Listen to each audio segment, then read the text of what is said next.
Gotham City is under siege and on the brink of total destruction thanks to Roman Sionis and the party animals. Will Bruce Wayne be able to leverage his unique set of skills to help turn the tide, and what of the mysterious agent Alfred Pennyworth? Well, let's hop into the pages of Absolute Batman issue number 2 and find out what happens next together, shall we? So then, as we join the book, we actually get to see the very tragic fallout of the mass shooting at the zoo, which now makes up Batman's brand new origin story. Thomas Wayne was heroically able to save both his son and his students. Unfortunately for Bruce, he ended up getting stuck in the bat house, and wouldn't you know it, all the commotion ends up causing the bats to completely rush Bruce, enveloping him, which is admittedly one hell of an image. It's basically one giant bat cocoon for him to be reborn from. Now, back in the present, Agent Alfred continues to watch over Batman and his ongoing crusade against the party animals. And admittedly, the longer Alfred watches the Batman, the more he actually starts to like him. He says, unlike other soldiers that he's dealt with in the past who know when to retreat and when to advance, this Batman seemingly only knows how to advance. He uses everything in the environment to his advantage, like flooding a room filled with fish tanks before spiking the water with chemicals that turn it into acid, taking out a much more sizable force of combatants than one person should be able to. Alfred has also managed to riddle out that Batman has a series of gear caches all throughout the city, which when looked at on a map, you guessed it, end up forming a giant bat. Basically saying that for this Batman, the entire city is his cave. Which makes a ton of sense because during the day, Bruce works for the city, meaning that he can easily move between all of these places without getting noticed. What does interest Agent Alfred more is what exactly Bruce does with his downtime when he's not working and when he's not Batman. Apparently, he has ties to a revolutionary organization called, get this, Red Hood, but also he makes time to visit a prisoner in Blackgate, one who is ultimately revealed to be none other than his father's killer, Joe Chill. Agent Alfred says that he can't actually eavesdrop on their conversation, but he can only imagine what they say to each other. Being so static and so much more mobile also offers Batman the opportunity to take his enemies like the party animals by surprise. They rush his skyscraper base from the end of the last issue, only to have the whole thing quite literally blow up in their face. Now, while Alfred is enjoying all the different data he's gaining on Sionis' organization by watching Batman, his higher-ups are starting to get cold feet and start saying that the Batman might actually end up being more trouble than he's worth. It's from there we end up transitioning on over to Mayor Gordon, who was laid up in the hospital after the attack on City Hall last issue.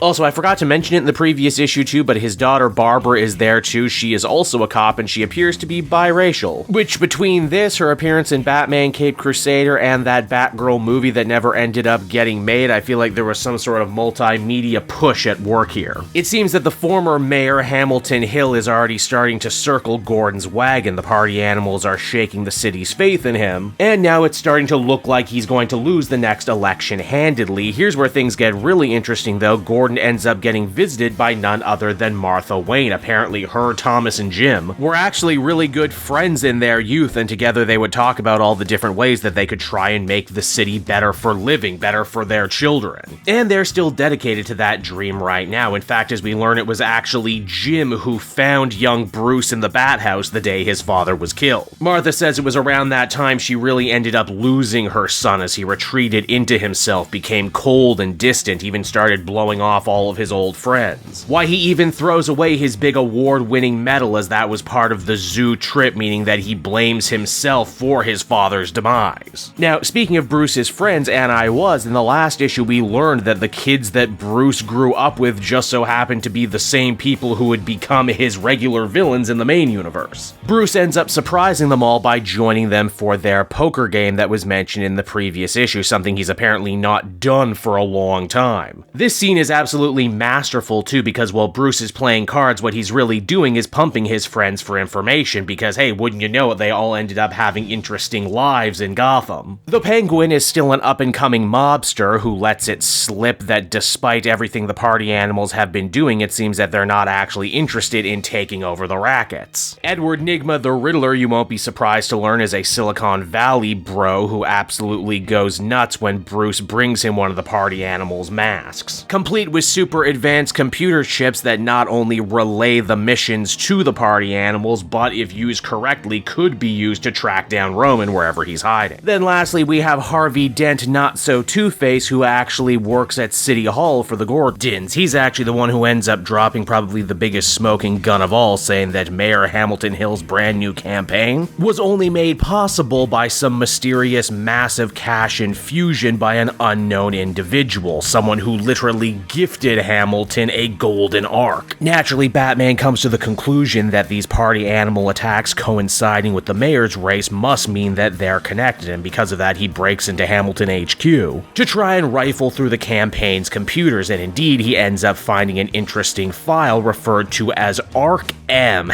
Get it? Like Arkham. Of course, this all ended up being a massive trap set by Black Mask himself, who actively tries to make a deal with Batman, but only if he can survive a double-pronged attack from both the cops and the party animals. Batman manages to escape into the elevator shaft, where he ends up finding that Agent Alfred was already waiting for him. Alfred is already through the looking glass right now and assumes that he and Batman probably have the same enemies, and the only way they're going to beat them is if they join forces. But how are they going to escape right now? Well, with the Batmobile, of course. But because everything about this new Absolute Batman is both totally blue-collar and 100% on steroids, we see the Batmobile in this universe is actually an industrial-sized freaking Earth mover, which, oh my god, that is brilliant for so many reasons. One, it totally fits his character like I mentioned, and two, if you're a criminal and see that thing coming towards you, you're just gonna shit your pants in fear. Now, before the comic comes to a close, we see the rest of the flashback from before, a dejected Bruce following his father's murder, threw his medal out the window only to have Catwoman Selina Kyle return it to him before vowing to get him out of his funk. Selina, of course, was the only one of his old friends who actually wasn't at the poker game. And so that was Absolute Batman issue number 2, everybody, and I don't think I'm telling tales out of school here when I say that Scott Snyder and company absolutely ended up delivering another banger. Just when I think I understand this world, just when I think I know where the story is going, they end up zigging instead of zagging. I love that Martha Wayne, by getting to live, means that she's an actual character with actual skin in the game and pre-existing relationships that go beyond Batman. I love Batman's relationship with his supervillain friends and how getting to live a more modest life has shown him how the other half lived and made him a lot less judgmental. I like how Alfred could have left a long time ago, but he is so clearly fascinated by Batman and his approach to life and doling out justice, he has no choice but to stay behind and maybe end up becoming a mentor after all. Hell, we're only 2 issues in and this might already be an easy contender for the best use of Black Mask maybe ever. Overall, I'd feel comfortable giving this one another solid 9 out of 10. The Absolute Universe in DC Comics has only just begun and it's already an embarrassment of creative riches, and I can't wait to see where it goes from here. Hey there everyone, it's your pal Cape Joel again, and if you're seeing my face right now, that means you watched to the end of the video, and I'll always be grateful for that. Retention helps in this crazy YouTube game, and so does becoming a patron. If you head on down to the description, you can find a link to my Patreon page. Recently just redid all the tiers, a lot of cool stuff offering up there, exclusive commentaries, exclusive polls, behind the scenes concept art for Capes and Quest, that's the brand new D&D show I've started soon. Never been a better time to become a patron. You can become a patron for as little as $1 a month and help the channel grow and, help me continue to deliver content like what you just saw. So I want to thank you all, and I will see you again next time. Bye-bye.